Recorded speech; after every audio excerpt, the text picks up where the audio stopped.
Michelle and Edgar met in their first year at university, and they immediately developed a close friendship. Michelle thought she was lucky, because it was not always possible to meet such a perfect person in a lifetime. Common interests, the same sense of humour and outlook on life, all this was great.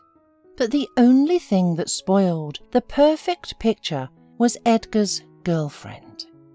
Michelle saw that the young couple were not as emotionally close as she and Edgar, so she just quietly waited for them to break up. And soon it happened. But before Michelle could get overjoyed, Edgar began to change girls one after another. However, even then, Michelle calmed herself with the fact that Edgar just needed to have some fun, and in time he would finally realize everything and definitely see in her not just a true friend, but a woman. 6 years passed. One day, a group of former classmates gathered to celebrate the new year. They remembered funny stories from their student life, joked, discussed common acquaintances. Michelle even thought it was not such a bad idea to celebrate the new year together, especially since Edgar was here too, although he came with his girlfriend, but he still paid a lot of attention to Michelle. One of the guys, drunk enough, asked Edgar suddenly, "Admit it, do you love Michelle?" "Well, yeah, for 6 years now. And luckily for us, we only have a spiritual closeness. She and I are the closest people. It's so much more valuable than a one-time affair, and there's no way we're going to ruin it. Don't you agree, Michelle?" Michelle smiled tautly and nodded in agreement. But then an unfamiliar man suddenly stepped into the conversation. Michelle had been catching his interested glances all evening, but tried not to pay attention. He was about 10 years older than everyone else here, and Michelle had never seen him in their company before. "It sounds like you're afraid to start a normal relationship and hide yourself behind a friendship between a man and a woman which doesn't exist in the world. Or maybe one of you is deceiving the other by deliberately hiding his feelings." "Michelle and I are proof that you're wrong," snorted Edgar. The stranger smirked and asked what they were doing as friends. Hearing back that Edgar and Michelle hung out, went to the cinema and cafes, and shared everything to each other, he asked, "Do you tell each other about your love relationships, too?" Michelle had a lump in her throat at those words. Of course, she had never discussed her boyfriends with Edgar, simply because there were none. All her thoughts were on Edgar alone, and she didn't see the point in letting anyone else get close to her. "I told you, we are discussing everything. And anyway, what do you care about us?" Edgar began to get angry. "Michelle is a beautiful and interesting woman, and I am attracted to her, so I'm trying to figure out if she's single." Laughing, Edgar advised the man not to even try, since he thought he was too old for Michelle. And then he suddenly suggested asking Michelle if she would go on a date with such an insolent man from nowhere. The people around her began to whisper, and suddenly Michelle felt the need to teach Edgar a lesson for being so careless about her feelings. "Why not? I'll go. Goodbye, everybody," she said unexpectedly to herself, and quickly got dressed and ran outside. Michelle walked away, barely holding back her tears. She bitterly thought that all these years she had wasted her time on Edgar, expecting him to pay attention to her as a woman. Suddenly, she heard someone call out to her. Michelle turned around sharply and saw the recent stranger. He probably walked right out behind her, and she didn't notice. "Oh, it's you. I'm sorry for giving false hope. I don't have time for a date." "I understand that, but perhaps you'd like to accompany me for the next 2 hours? This is my first time in your city, and I wouldn't want to celebrate the new year alone," the man said, and nodded meaningfully toward the nearest restaurant.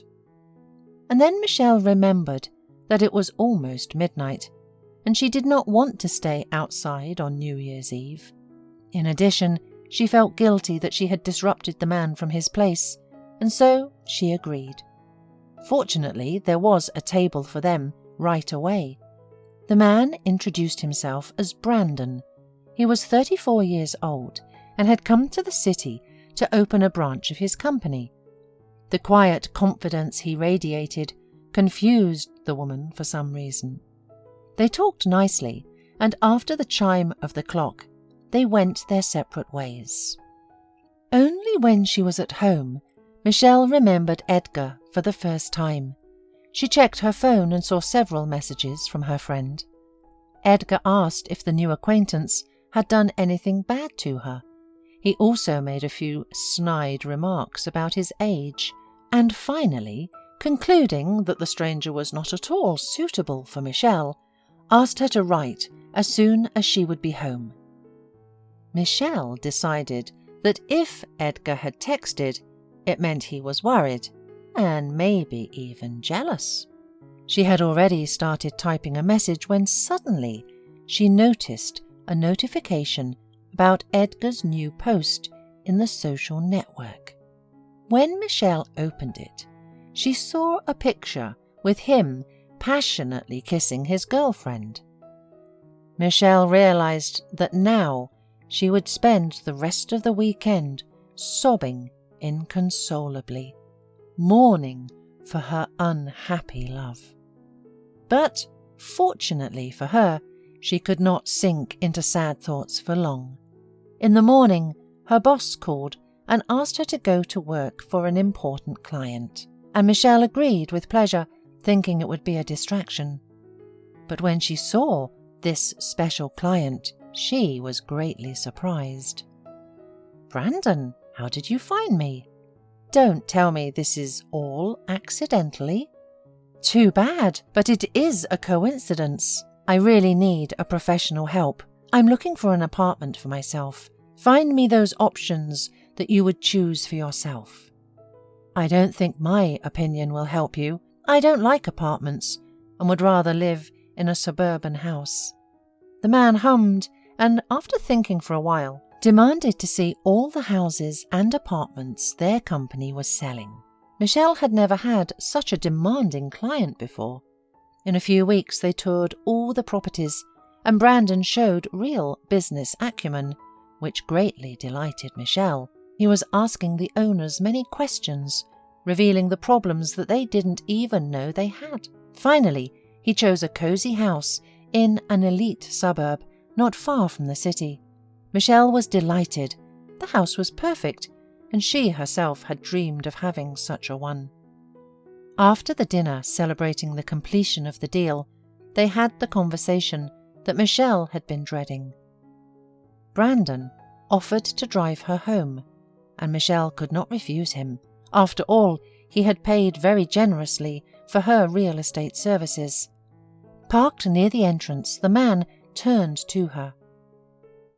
"Michelle, I'd like to start courting you." Michelle laughed and tried to joke back. "Brandon, it's like you're from the previous century." "Michelle, let me be clear right away. My intentions are more than serious. When I was young, I was no better than your frivolous friend, so I didn't build a long-term relationship with anyone. But now, I'm going to fix that, and I want to build a strong family. If you're still hoping that sooner or later you and Edgar will get together, then we shouldn't start. So think carefully." "We haven't even started dating, and I already have to decide whether I would like to have a family with you," said Michelle indignantly, and, jumping out of the car, quickly walked to the entryway. Michelle could not understand how they could, not even knowing each other, to talk about family and marriage. So, once home, she wrote a refusal to Brandon, but something stopped her. She calmed down a little and decided to think everything over in the morning with a clear head. And next, Michelle suddenly decided to make a revision of her feelings for Edgar. At first, she made a list of their common interests and realized that most of them were not to her liking at all. She was spending a lot of time watching Edgar's favourite games, but she never launched the console herself without him. She hunted down tickets to heavy rock concerts just to spend a few hours with him. All of this and more she decided to cut out of her life. After that, Michelle was able to switch to things that interested her. After signing up for yoga, French lessons, embroidery, and archery classes, she moved on to the hardest part. Armed with a bottle of wine, the girl began rereading all her text messages from Edgar. For the first time, she realized that he was never truly interested in her and always talked only about himself. Michelle forbade herself to be offended by the guy. She occupied herself with new hobbies, and gradually her thoughts about Edgar ceased to evoke her former feelings. She soon became convinced of this by inviting him to a cafe. Michelle looked at the love of her life and wondered. She didn't like the way Edgar ate, the way he talked, the way he looked. She could not explain why she had suffered for so many years because of that pompous man. Michelle hurried to finish their dinner early and ran out into the street. For the first time in a long time, she felt really free and realized that she could start a new relationship. After a moment's hesitation, she texted Brandon, asking where he was going to take her on a first date. The answer came quickly. "You were taking too long to answer. Now it's up to you to decide where you're going to ask me out. Oh, and just in case, I don't like sweets, but meat chops will melt my heart." The girl smiled, assured him that she would consider his wishes, and in a joyful mood went to the store. She had several more days to learn how to cook meat chops. On their honeymoon, Michelle and Brandon went to Cyprus. Michelle admired everything she had seen around her and enjoyed the start of married life, until one day she woke up to the sound of a message. It was Edgar. "How's the newlywed doing?" "Apparently well, since you've ignored my last 20 messages. I need to talk to you. Leave your old man for 5 minutes." Michelle frowned, quietly got out of bed and went out onto the balcony. She saw that Edgar had been texting her for hours in a row and realized that he was just drunk and hadn't found anyone around to talk to. And so it turned out. "How's life with your pensioner?" asked Edgar. "Better than with a teenager like you. Is that the question you wanted to ask me?" "Well, don't get mad. I'm just worried about you. I'm afraid he'll get bored with you soon enough, and he'll put you at the stove and give you a vacuum cleaner while he gets a mistress for himself." Michelle thanked Edgar for his concern and told him not to judge everyone by himself. Edgar, realizing that she got angry, decided to change the topic of conversation and asked to share her impressions of her vacation. Michelle softened a little and fulfilled his request. She was absorbed in conversation and did not notice that Brandon was standing nearby. He immediately understood with whom his wife was chatting and simply asked why it was so urgent to do at the night. Michelle said that they were just talking, and as far as she could remember, her husband said that he was not against their communication. "Michelle, everything has a limit. You're not respecting yourself or me by doing this. And if I do the same and start texting some ex-girlfriend at night during our honeymoon, would you be pleased?" Michelle looked at the situation through her husband's eyes. She became very ashamed of herself and answered honestly, "No, it will be very unpleasant for me. I've understood everything. Please, forgive me." 3 years passed. During this time, communication between Michelle and Edgar was reduced to a minimum, and soon the guy announced that he was going to get married. He chose a girl from a wealthy family. A few days before the celebration, Michelle came to the wedding rehearsal. "Are you happy with her?" she asked Edgar. "Who cares? All women are the same anyway. If I should marry, at least to the richest one," said Edgar lazily. "What's wrong with that? You did the same thing," he added, seeing the surprised look on Michelle's face. "I just can't believe it. You, as always, judge by yourself. Remove me from the guest list. I'm going home." And Michelle hurriedly left. On the way home, she kept replaying the recent conversation in her head and was inwardly indignant. She knew that she sincerely loved her husband, and no one had the right to say otherwise. 30 minutes later, Edgar called. He apologized and tearfully asked to meet her. Michelle changed her anger for mercy and went to the address, but when she saw that it was a hotel, doubts filled her head. Despite a bad feeling, she went up to the room.